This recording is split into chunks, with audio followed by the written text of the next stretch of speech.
Why is it that we don't seem to be able to adjust ourselves to the physical environment without destroying it? Why is it that in a way this culture represents in a unique fashion the law of diminishing returns, that our success is a failure, that we are building up, in other words, an enormous technological civilization which seems to promise the fulfillment of every wish almost at the touch of a button. And yet, as in so many fairy tales, when the wishes finally materialize, they're like fairy gold. They're not really material at all.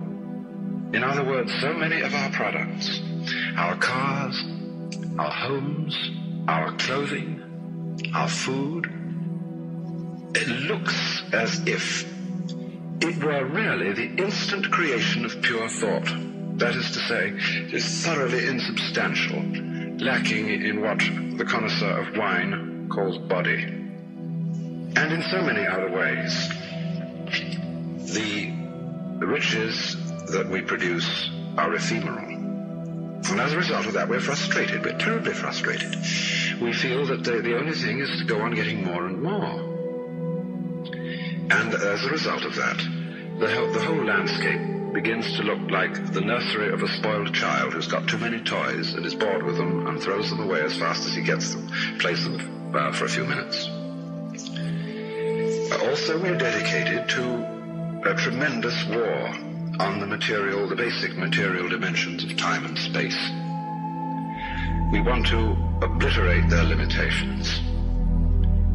We want to get everything done as fast as possible. We want to convert the rhythms and the skills of work into cash, which indeed you can buy something with, but you can't eat it. And then rush home to get away from work and begin the real business of life, to enjoy ourselves. You know, for the vast majority of American families, what seems to be the real point of life, what you rush home to get to, is to watch an electronic reproduction of life. You can't touch it. It doesn't smell, and it has no taste.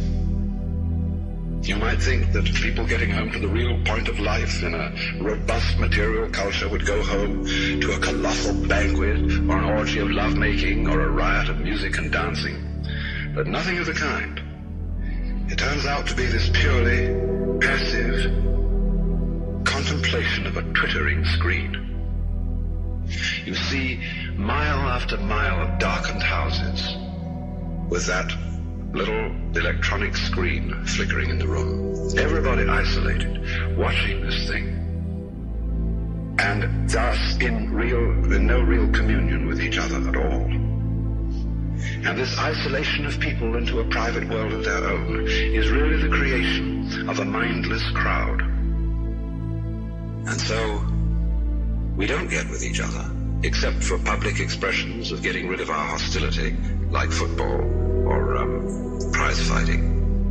And even in the spectacles one sees on this television, it's perfectly proper to exhibit people slugging and slaying each other, but oh dear no, not people loving each other, except in a rather restrained way. One can only draw the conclusion that the assumption underlying this is that expressions of physical love are far more dangerous than expressions of physical hatred. And it seems to me that a culture that has that sort of assumption is basically crazy and devoted, unintentionally indeed, but nevertheless in fact devoted, not to survival, but to the actual destruction of life.